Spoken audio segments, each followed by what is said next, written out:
అందులో పెడతాం.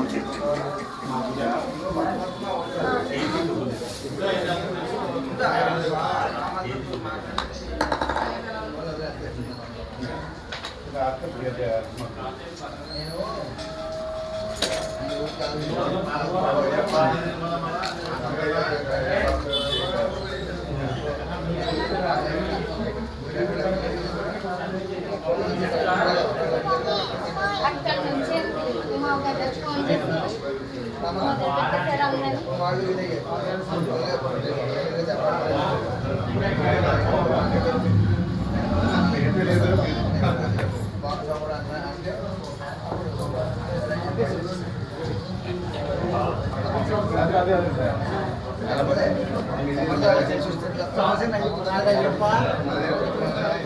ఈ సాంగ్కి